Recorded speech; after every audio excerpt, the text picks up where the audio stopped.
परम श्रद्धेय परम पूज्य श्री अदृश्य काळसिद्धेश्वर स्वामी जी महाराज, वर्ग के माननीय सर्वाधिकारी जी, विदर्भ प्रांत के माननीय संघचालक जी, नागपुर महानगर के माननीय संघचालक जी, वर्ग के सभी संचालकगण, यहाँ पर उपस्थित सभी माननीय अखिल भारतीय पदाधिकारी, दूर दूर से इस वर्ग का अनुभव करने के लिए आए हुए हमारे विशेष निमंत्रित सज्जन, उपस्थित नागरिक सज्जन, माता भगिनी एवं आत्मीय स्वयंसेवक बंधु, प्रतिवर्ष इस वर्ग का समापन होता है। आप सब लोग आते हो। शिक्षार्थी भी तृतीय वर्ष करने के लिए प्रतिवर्ष आते हैं। नागपुर की गर्मी में तपते हैं, सबको आदत नहीं होती, फिर भी डटे रहते हैं। इस बार जरा बीच बीच में वर्षा होने के कारण नागपुर के गर्मी के कष्ट के साथ साथ थोड़ा सा सुख का भी अनुभव उन्होंने किया है, हम सब ने किया है, अपने अपने घर में भी किया है। परंतु सतत उस वर्षा के कारण ठंडक तो रही नहीं, बीच बीच में गर्मी, और ठंडक का अनुभव होने के कारण वो गर्मी और तापदायक लगती थी। अभी हम देश के मौसम को देखें तो कुछ ऐसा ही ध्यान में आता है। 75 वर्ष स्वतंत्रता के हमने संपन्न कर रहे हैं,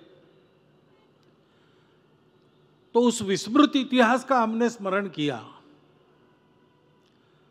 जिनकी कहानी सुनने मात्र से हृदय में स्फूर्ति का संचार होता है। ऐसे हजारों सैकड़ों चरित्र हमारे सामने इस निमित्त उजागर हुए। सब जगह उसका उल्लेख मिला, हमारा स्मरण जागा, स्मृति जागी।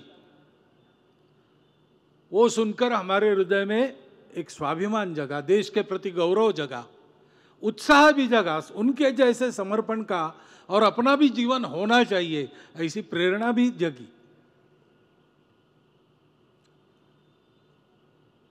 और कई अपने देश के गौरव के प्रसंग भी हम आजकल देख रहे हैं।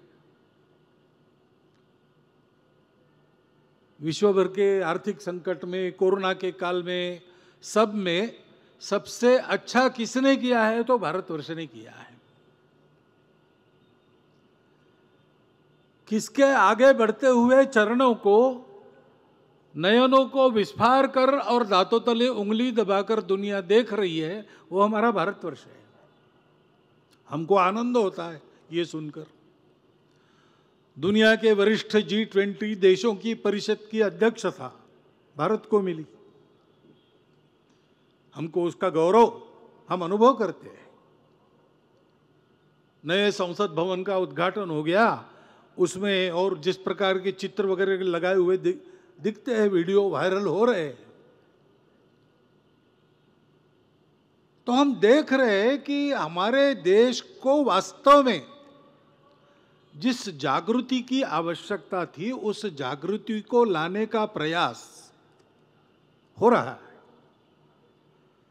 तो जनसामान्य आनंदित होता है। स्वामी जी ने जैसे कहा, जिसको जो देखना है वो वही देखता है, लेकिन हमारा सामान्य जन क्या देखता है? वो देखता है कि भारत की कीर्ति हो रही, भारत आगे बढ़ रहा है, अंदर भी कई बातें ठीक हो रही, कई अभी नहीं हुई है, होगी। किसी को लगता है कि ऐसे ही होगी, किसी को लगता है नहीं दूसरा कुछ होना चाहिए, ये चलते रहता है। परंतु ऐसी जैसे गर्मी में वर्षा की बौछारें सुखद लगती है, वैसे स्वतंत्रता के 75 वर्ष के बाद इस प्रकार की और सुखद भावनाओं का अनुभव हम जैसा कर रहे हैं, वैसे चिंतित करने वाला दृश्य भी हमको परिस्थिति में मिल रहा है। इसी समय देश में कितने जगह कितने प्रकार के कलह मचे हैं। भाषा को लेकर विवाद, पंथ संप्रदायों को लेकर विवाद, मिलने वाली सहूलियतों के लिए विवाद, और विवाद नहीं केवल, तो इस हद तक उसका बढ़ना कि हम आपस में ही हिंसा करने लगे। अपने देश की सीमाओं पर हमारी स्वतंत्रता पर बुरी नजर रखने वाले शत्रु बैठे हैं, उनको हम हमारा बल नहीं दिखा रहे, हम आपस में ही लड़ रहे हैं। और हमें भूल रहे हैं कि हम एक देश है, हम एक जन है। यह भी दिखाई देता है। अच्छा, केवल यही होता तो जा जाके प्रबोधन करके इसको ठीक करते, लेकिन इसको हवा देने वाले भी लोग हैं। राजनीति चलती है, हमारा प्रजातंत्र है, अनेक दल अनेक विचार रहेंगे, सत्ता के लिए स्पर्धा रहेगी, रहती है, ये पद्धति है, परंतु उसकी भी एक मर्यादा होती है। ये सारे देश के राजनीतिक दल है, एक दूसरे पर टीका टिप्पणी उनको करनी ही पड़ती है, करे, जितनी अधिक कर सकते करे, परंतु लोगों में विसंवाद उत्पन्न न हो, अपने देश के गौरव को कोई लांछन न लगे, आपस में लड़ाई झगड़ों को हवा न मिले, इतना विवेक तो रखना चाहिए, लेकिन नहीं दिखाई देता। ये सामान्य लोगों के समझ में आता है, वो इससे दुखी होते हैं, वो बोलते नहीं है। दोष किसका, इसकी चर्चा करके व्यर्थ है। अपने देश की एकता, अखंडता, एकात्मता को कायम रखना, ये हम सबका प्रयास होना चाहिए, और अगर उसमें कुछ कमी है तो सबने मिलकर ठीक करना चाहिए। केवल दोषारोपण से काम थोड़ी चलने वाला है। लेकिन ऐसा होता हुआ दिखाई देता है। और दूसरी भी बात है कि थोड़ी बहुत हमारे मन में भी बीच के काल में जो भेद आए, जात पात के भेद आए, पंथ संप्रदाय को लेकर भेद आए, कुछ संप्रदाय बाहर से आए, उनके लाने वाले जो बाहर से थे उनके साथ हमारी लड़ाइयां हुई, लेकिन अब वो बाहर वाले तो चले गए, सब अंदर वाले हैं, तो उन बाहर वालों का संबंध भूलकर इस देश में रहना, और अभी भी वहां के प्रभाव में यहां जो लोग हैं वो बाहर वाले नहीं, वो अपने ही है, ये समझ के उनके साथ व्यवहार करना, अगर उनके सोचने में कोई कमी है तो उनका योग्य प्रबोधन करना हम सबकी जिम्मेवारी है।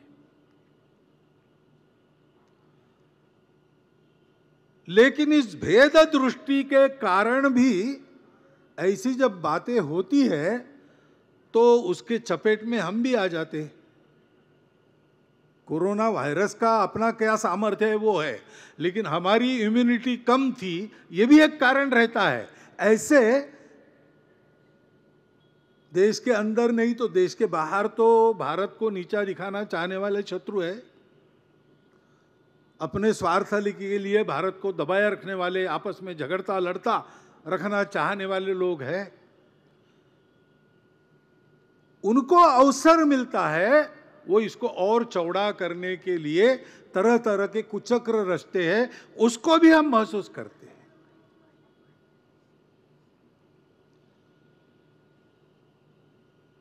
सत्य स्थिति को पहचान कर भूतकाल का सत्य, वर्तमान का सत्य सभी का स्पष्ट स्वीकार करते हुए, और लजाने की कोई बात नहीं, गलती भी हुई तो हुई, सुधार लेंगे, इस प्रकार की वृत्ति रखने के साथ साथ और इन सब को ठीक करना और किसी को अवसर न मिले इस प्रकार अपने आप को रखना, अपने समाज को रखना, ये हम सबका काम है।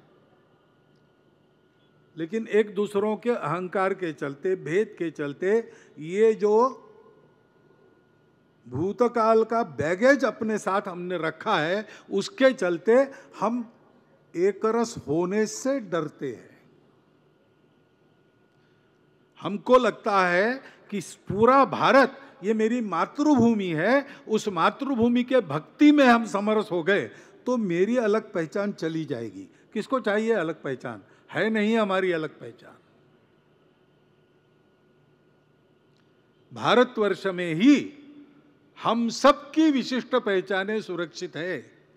भारत के बाहर वहां की मूल पहचान से आप अगर अलग है तो आपका वहां सुख से रह पाना मुश्किल है। ये अनुभव है, वर्तमान भी है। पूरे दुनिया में इस्लाम का आक्रमण हुआ, स्पेन से मंगोलिया तक छा गया। धीरे धीरे कालक्रम में वहां के लोग जागे, उन्होंने आक्रमणकारियों को परास्त किया, तो अपने कार्यक्षेत्र में इस्लाम सिकुड़ गया।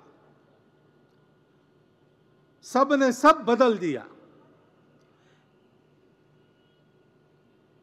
अब विदेशी तो यहां से चले गए, लेकिन इस्लाम की पूजा कहां सुरक्षित चलती? यहीं सुरक्षित चलती है। कितने दिन हुए, कितने शतक हुए, ये चल रहा है सहजीवन। इसको न पहचानते हुए और आपस के भेदों को ही बरकरार रखने वाली नीति चलाना, ऐसा करेंगे तो कैसा होगा? किसी ने इसको समझाना चाहिए ना। ये समझदारी पक्की होती तो हम अलग दिखते हैं इसलिए अलग है, इस विचार से देश नहीं टूटता। सभी को यह समझना आवश्यक है। ये मातृभूमि हमारी है। ये भूलकर हमारी पूजाएं अलग अलग है, दो चार विदेशी भी है, फिर भी एक समाज के नाते हम इस देश के हैं। हमारे पूर्वज इस देश के पूर्वज हैं। इस वास्तविकता को क्यों हम स्वीकार नहीं कर पा रहे हैं? हमारी जो विशिष्टता है, विविधता है, वो हमारे अलगाव का कारण बनती नहीं, बाकी दुनिया में बनती है। लेकिन हमारे देश में प्राचीन समय से सबको समन्वय के साथ साथ चलाने वाली संस्कृति विद्यमान है। उस संस्कृति को हम भूल गए। स्वामी जी ने उल्लेख किया, हम आत्मविस्मरण के पहले शिकार हुए, बाद में आक्रामकों के शिकार हुए। इस इतिहास को जानना चाहिए। अब वो आक्रमण तो चला गया, लेकिन उस हमारे पूर्व जीवन का स्मरण करना, उस हमारी पूर्वज परंपरा का स्मरण करना, उस हम सबकी ये जो विश्व में उदार संस्कृति है, सब विविधताओं का स्वीकार और स्वागत करने वाली संस्कृति है, उसके संस्कारों पर चलना। उसके संस्कारों में सत्य है, नेगेशन से काम नहीं होता। जात पात में भेद नहीं था, ऐसा कभी कभी समर्थन कुछ लोग करते, ऐसा नहीं है। हुआ है हमारे देश में यह अन्याय। पूर्वजों की कीर्ति हम वहन करते हैं, पूर्वजों का ऋण भी हमको चुकाना पड़ेगा। इस भावना से विचार करें। होंगे हमारी पूजा बाहर से आई, हमको आदत हो गई, हमको अच्छी भी लगती होगी, नहीं छोड़ेंगे, ठीक है, लेकिन देश तो हमारा अपना है, पूर्वज तो हम बदल नहीं सकते। इस देश की संस्कृति हमारी संस्कृति है। यह सब हमको जोड़ने वाला मसाला है। अपनी छोटी पहचान के मिट जाने के भ्रमपूर्ण डर से इससे क्यों अलग रहना? वास्तव में आज इसको हिंदू नाम मिला है, ये तो सारा वैश्विक है। जिसको धर्म धर्म हम कहते हैं, वो तो सारे विश्व के लिए जो मानव धर्म है वही है। वो बंधुभाव, सत्य, करुणा, शुचिता और तपस पर आधारित है। इस चौखट में उसको फिर से स्थापित करते हुए, इस चौखट के बाहर जाकर जो विकृतियां आई उनको हटाते हुए समाज का एकरस उज्जवल रूप खड़ा करेंगे तो ये सारे छद्मी लोग होने के बाद भी राजनीति जैसी सबको प्रभावित करने वाली और एक चाल चलने के बाद भी उससे अलिप्त रहकर हम अपने स्वत्व को ठीक रख सकेंगे, और स्वत्व सभी बातों का आधार है। कहते हैं कि नृसिंह अवतार हुआ और हिरण्यकशिपु का वध किया, तो देवों को बड़ा आनंद हुआ कि अब राक्षसों का राज चला गया, हमको ही मिलेगा। लेकिन भगवान ने प्रहलाद को दे दिया, हिरण्यकशिपु का ही पुत्र। इंद्र हाथ मलते रह गया गुरु के पास, क्या करे? बोले अब कुछ मत करो, भगवान ने किया है, तुम क्या करोगे? चुप रहो, सहन करो। वो प्रहलाद बड़ा उदार है, उसका व्रत है मांगने वालों को देना, उसके पास जाके कभी मांग लेना। सीधा राज्य मत मांगो, वो तुम्हारे लिए अच्छा नहीं, अच्छा दिखता नहीं तुम्हारे लिए। वो इंद्र सोचते रहा। कुछ हजार वर्षों के बाद प्रहलाद के पास गया, याचक वेश धारण करके दरबार में, और प्रहलाद को कहा कि याचना करने तो मैं आया हूं, लेकिन आप पहले वचन दो कि मेरी याचना आप पूरी करोगे। तो प्रहलाद ने कहा कि तुमको तो पता है मैं देने वाला हूं, मुझे प्रतिज्ञा करने की आवश्यकता नहीं, तुम आ गए तो तुमको जो चाहिए वो मिलेगा। मैं जानता हूं तुम इंद्र हो, वेश बदल कर आ गए, तुम मुझे मेरा राज्य चाहते हो, मेरा राज्य मांगोगे तो मैं दे दूंगा। तो इंद्र कहा नहीं, राज्य वगैरह लेने नहीं आया हूं, आपके स्वत्व पर मैं बड़ा प्रसन्न हूं, आपका ये जो स्वत्व है वो मुझे दे दीजिए। प्रहलाद ने कहा ठीक है, जल मंगवा के स्वत्व पर पानी छोड़ दिया, तो उसके शरीर से स्वत्व पुरुष आकार धारण करके इंद्र के शरीर में जाने लगा। प्रहलाद ने पूछा आप कौन है? उसने कहा मैं तुम्हारा स्वत्व हूं, तुमने मुझे इंद्र को दे दिया, मैं जा रहा हूं। वो इंद्र के शरीर में प्रवेश कर गया, लेकिन उसके पीछे पीछे और एक आया। प्रहलाद ने पूछा आप कौन है? तो उसने कहा मैं तुम्हारा बल हूं, जहां स्वत्व है वहीं बल है, तुमने स्वत्व को इंद्र को दे दिया, मैं उसके पीछे पीछे इंद्र के पास जा रहा हूं। उसके पीछे और एक पुरुषाकृति निकली, इसने पूछा आप कौन है? उसने कहा मैं तुम्हारा ओज हूं, जहां स्वत्व और बल है वहीं मैं रहता हूं। वो इंद्र के पास गए, मैं भी वहां जा रहा हूं। और अंत में एक माताजी निकली, तो पूछा, उन्हें कहा मैं तुम्हारी समृद्धि लक्ष्मी हूं, मन की और भौतिक सब प्रकार की समृद्धि लक्ष्मी मानी जाती है। तो उन्होंने कहा कि जहां स्वत्व बल और ओज है वहीं मैं रहता हूं। भारतवर्ष के ह्रास का क्रम यही है, पहले हम स्वत्व भूल गए, हम विभाजित हो गए, हमारा बल चला गया, संगठन का बल नष्ट हो गया, हम विघटित हो गए, आपस में लड़ने लगे, एक दूसरे को बड़े नीचे ऊंचे मानने लगे।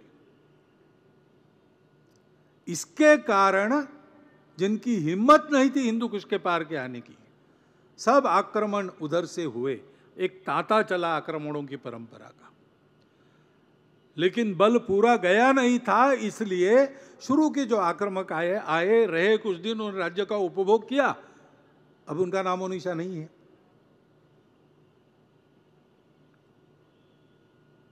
अब इसीलिए लोग डरते कि हम इनके साथ हो जाएंगे तो ये हमको खा जाएंगे। हम तो किसी को खाने वाले हैं नहीं, हम तो विविधताओं का उत्सव मनाने वाले हैं। और अभी तक का इतिहास साक्षी है, जिस किसी विविधता का प्रवेश भारत में हुआ उसकी सुरक्षा यहाँ हुई है। सारे दुनिया में मस्तक रखने को जगह नहीं मिली, अकेला भारत था जिसने आश्रय दिया। पूछिए यहूदियों को, पूछिए पारसियों को। हम अपने स्वत्व के साथ सब लोग फिर से मिलकर रह सकते हैं। वो हमारा भारत का स्वत्व, हमारी संस्कृति, हमारी मातृभूमि भक्ति, हमारे पूर्वजों के जीवन के उच्चादर्श, ये हम सबके हैं जो भारत का अपने आप को मानते हैं। भारतवर्ष के साथ हमारा सौदा नहीं है। भारत में रहने से हमको ये मिलेगा वो मिलेगा, इसलिए हम भारत में, ऐसा नहीं है। भारतवर्ष के साथ हमारा संबंध है। जैसे अंगों का शरीर से संबंध रहता है, शरीर से प्राण निकल गए अंग अपने आप मर जाते, वैसा हमारा संबंध है। ऐसी उत्कट भक्ति भारत में लेकर, भारत के प्रति लेकर हम लोग इन सब विविधताओं के साथ आपस में मिलजुल कर रह सकते हैं, वही रास्ता है। उस स्व के आधार पर अपने जीवन की पुनर्रचना होनी चाहिए। उस स्व के आधार पर ही संविधान में जिसे इमोशनल इंटीग्रेशन कहा गया है, वो इंटीग्रेशन आ सकता है। हमारे इंटीग्रेशन का इमोशन क्या है?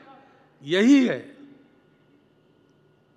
हम इतने प्रकार के हैं, लेकिन सदियों से हम एक है। ये आज की बात नहीं, 1947 के बाद आई कल्पना नहीं है। रुचिनाम वैचित्र्यात् रुजु कुटिल नाना पथयुता नृणामेको गम्य स्वमसि पयसाम अर्णवैव। अपने अपने रुचि के अनुसार तौर तरीके, रास्ते, विचार, दृष्टियां अलग अलग रह सकती है, लेकिन सबको एक ही परमेष्टि में मिलना है। इसको ध्यान में रखकर व्यवहार करो क्योंकि हमारे राष्ट्र ने वो स्थिति देख ली है, वो परमेष्टि तक पहुंच गया। स्वामी विवेकानंद बताते थे, एक बड़ा पहाड़ है, चारों तरफ से लोग उस पर चढ़ रहे हैं। जब चढ़ाई पर है तब प्रत्येक दूसरे को देखता है, वो कहता है कि अरे वो उधर से आ रहा, उधर तो बहुत सारे कांटे कुटे हैं, यहाँ से अच्छा है, मैं जा रहा हूँ, यही रास्ता सही है, उसका गलत है।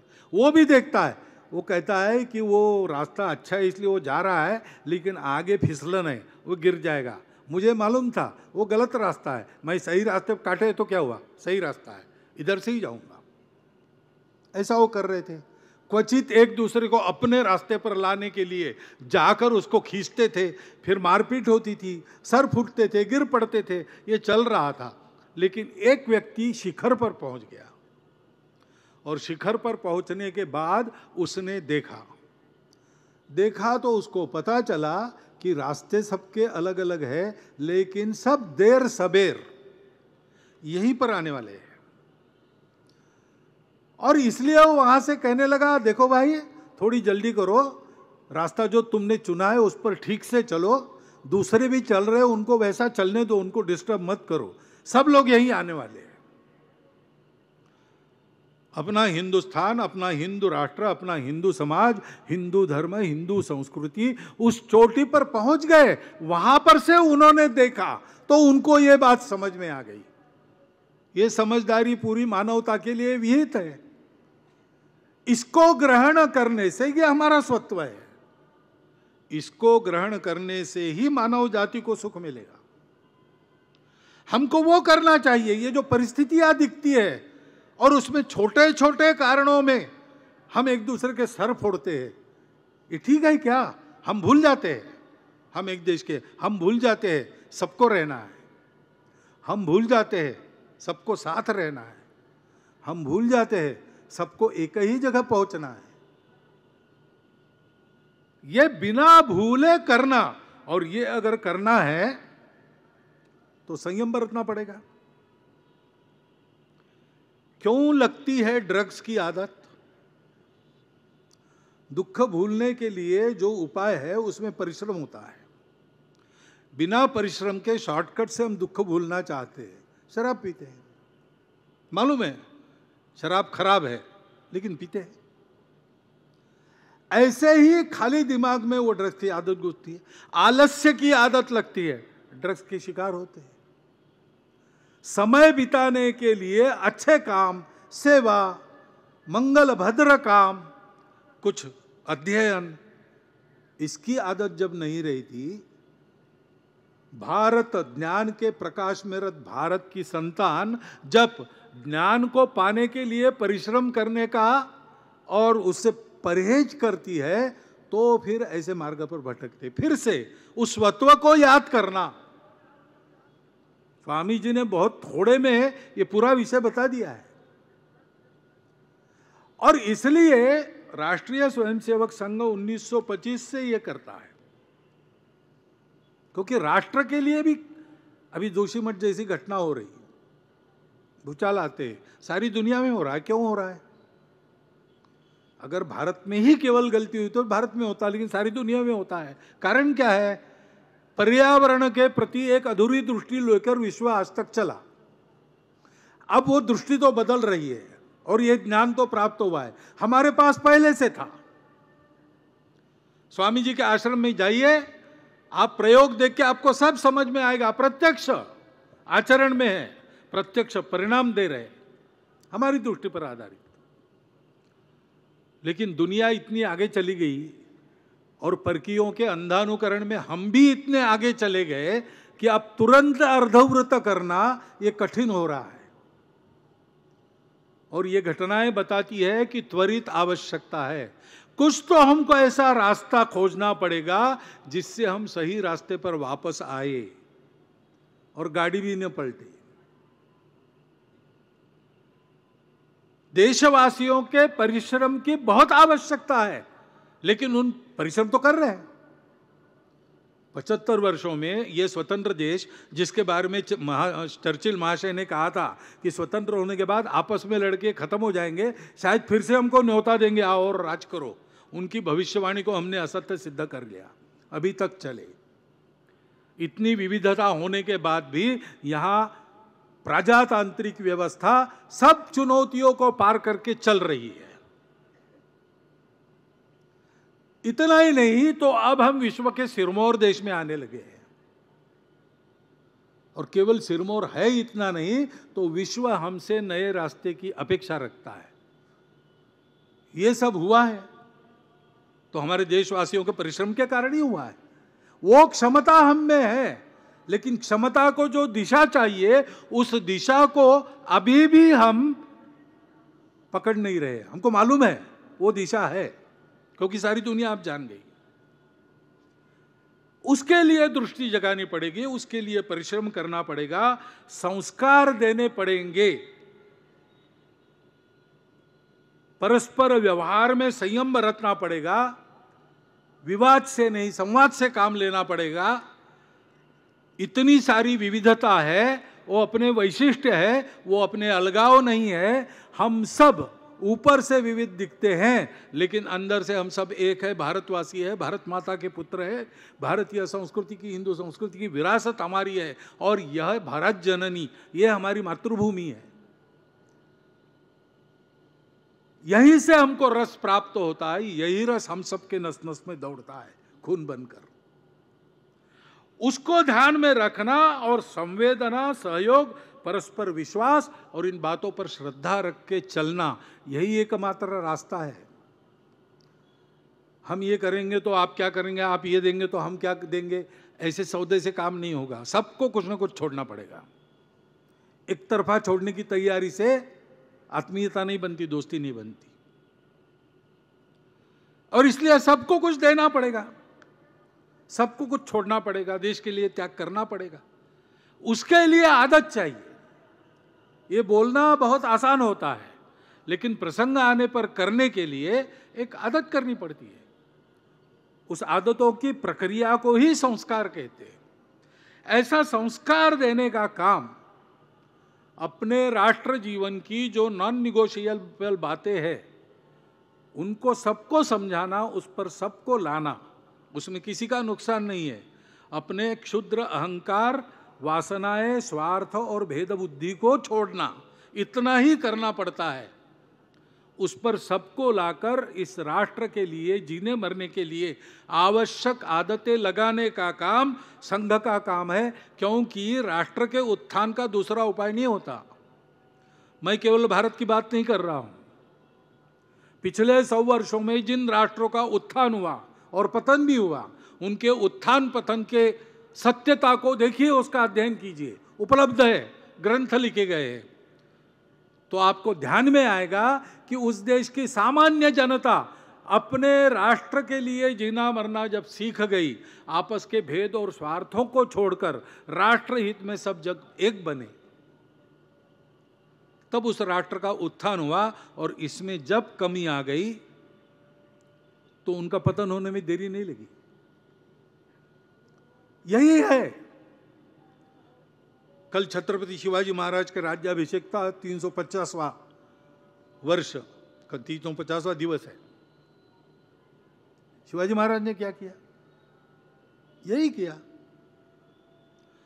उन्होंने स्पष्ट रूप से इस राष्ट्र के स्वत्व की घोषणा की और कहा कि यहां हिंदवी स्वराज की स्थापना हम करेंगे। साथी जुटे, करेंगे। उन्होंने क्या साथियों को बताया कुछ, आपको ये मिलेगा वो मिलेगा?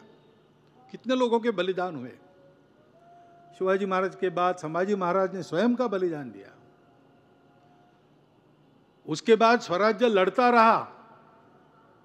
राजा दूसरी जगह दूर जाके रह रहा है, वहां से लड़ाई चल रहा है। राजमाता और राजपुत्र परकियों के कैद में बंद है। सेनापति नहीं है, सेना नहीं है, खजाना नहीं है,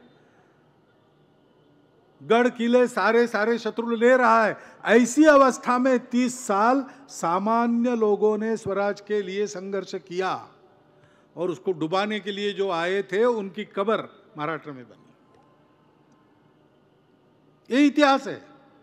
ये प्रेरणा शिवाजी महाराज ने जगाई। उन्होंने संस्कार दिया, उसके लिए अपने पुराने संस्कारों को जगाया, पुराने मूल्यों को जगाया, गोवध को रोका, मातृभाषा में राज्य व्यवहार शुरू किया। अपने देश की नेवी नहीं थी आधुनिक काल में, वो यानी आधुनिक इतिहास में पहली बार शिवाजी महाराज के कारण भारत की नेवी बनी। कितने ऐसे काम किए, समय से बहुत आगे थे। मतांतरित व्यक्ति वापस आना चाहते थे, उनको वापस लिया और सबको जोड़ा। काशी का मंदिर टूटा, औरंगजेब ने तोड़ा, पत्र लिखा उन्होंने कहा कि देखो, हिंदू मुस्लिम दोनों को भगवान ने उत्पन्न किया है। जो राज्य करता है उसका एक कर्तव्य होता है दोनों को समान देखे और अन्याय न करे। तुम ऐसा करोगे तो मेरी तलवार लेके मुझे उत्तर में आना पड़ेगा।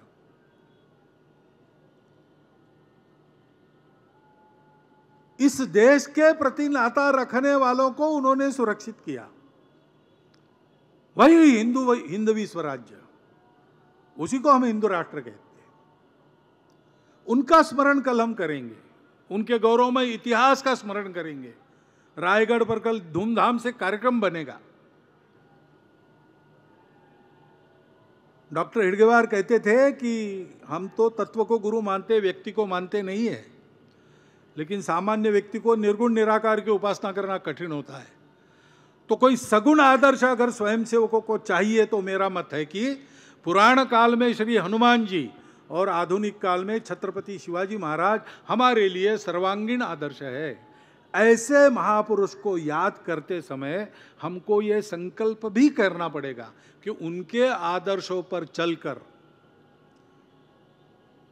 हम अपने राष्ट्रीय परंपरा के अनुसार इस भारत को ऐसे प्रगत करे, उत्थित करे, विश्वगुरु बनाए, सारी दुनिया की आज की समस्याओं का जो उत्तर दे सकेगा। लेकिन उस संकल्प की पूर्ति के लिए हमको तपस्या करनी पड़ेगी। 1925 से राष्ट्रीय स्वयंसेवक संघ की यही तपस्या चल रही है। समाज जीवन के अन्य अंगों में उस तपस्या से तपोपूत होकर निकले कार्यकर्ताओं की करनी के बहुत अच्छे परिणाम समाज देख रहा है। संघ को कुछ नहीं चाहिए, संघ को श्रेय भी नहीं चाहिए। यह सारा समाज को साथ लेकर स्वयंसेवकों ने किया, समाज ने किया, स्वयंसेवक साथ रहे। पूरा समाज जब ऐसा अपना कर्तृत्व देश हित में समर्पित कर, भेद और स्वार्थों को भूलकर समय के प्रवाह में और नए नए प्रवाह जो आकर मिले उनको आत्मसात करके आगे चलेगा, समाज जीवन की सारी विविधता अपने विविधता पर ठीक से चलते हुए सभी विविधताओं का सम्मान गौरव करेगी और इस राष्ट्र की उस सांस्कृतिक परंपरा को, इस मातृभूमि के प्रति अपनी भक्ति को और उन पूर्वजों की आदर्श की परंपरा को, उनके मूल्यों को मन से स्वीकार करके चलेगी। तब वह विश्वगुरु भारत, अगर ये काम हमने जल्दी किया तो इसी देह में इन्हीं आंखों से देखेंगे और तब अनेक प्रयोग कर थक चुकी दुनिया को शांति और सुख का नया रास्ता प्राप्त होगा।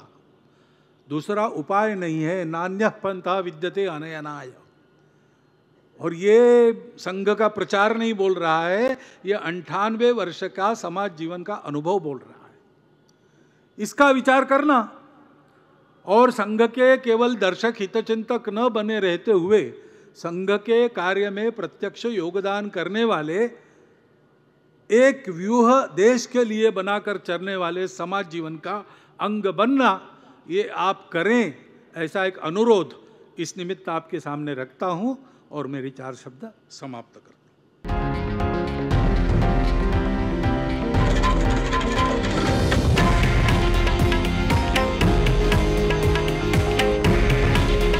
हे आहे देशातील नंबर 1 न्यूज नेटवर्क आणि आपण पाहत आहात TV9 मराठी। काळजी तुमची, हित महाराष्ट्राचं।